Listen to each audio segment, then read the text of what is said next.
ఎన్టీఆర్ అనే 3 అక్షరాలు రాష్ట్ర చరిత్రనే మార్చాయని రాయదుర్గం ఎమ్మెల్యే కాల్వ శ్రీనివాసులు కొనియాడారు. ఎన్టీఆర్ వర్ధంతి సందర్భంగా ఆయన విగ్రహానికి పూలమాల వేసి నివాళులర్పించారు. కాల్వ ఫౌండేషన్ ఆధ్వర్యంలో ఏర్పాటు చేసిన మెగా రక్తదాన శిబిరాన్ని ఆయన ప్రారంభించారు. 30 ఏళ్లు గడిచిన ఎన్టీఆర్ ఆశయాలు నేటికి సజీవమని, బడుగు బలహీన వర్గాల కోసం ఆయన చేసిన సేవలు చిరస్మరణీయమని కాల్వ శ్రీనివాసులు పేర్కొన్నారు.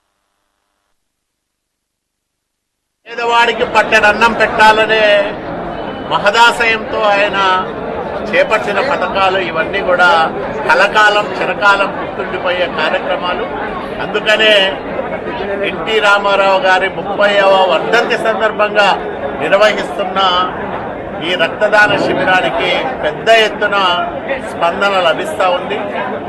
ఆంధ్రప్రదేశ్ రాష్ట్రంలోనే ఒక మారుమూలన ఉండే రాయదుర్గం నియోజకవర్గంలో ఈ కార్యక్రమాన్ని ఇంత పెద్ద ఎత్తున నిర్వహిస్తూ ఉన్నందుకు మేమందరం కూడా చాలా ఆనందపడతా ఉన్నాం. ఇలాంటి సామాజిక సేవా కార్యక్రమాలు ఎన్టీఆర్ పేరుతో మరెన్నో చేపడతామని కూడా తెలియజేస్తూ ఉన్నాం.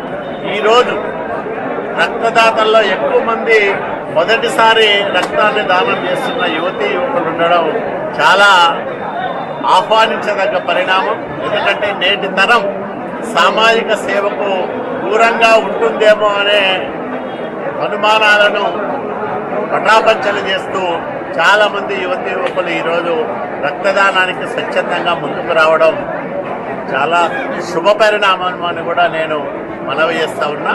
ఎన్టీ రామారావు గారి తనయ మా నాయకుడు నారా చంద్రబాబు నాయుడు గారి సతీమణి నారా భువనేశ్వరి గారు ఎన్టీఆర్ మెమోరియల్ ట్రస్ట్ పేరుతో రాష్ట్ర వ్యాప్తంగా అనేక సామాజిక సేవా కార్యక్రమాలు చేపట్టారు.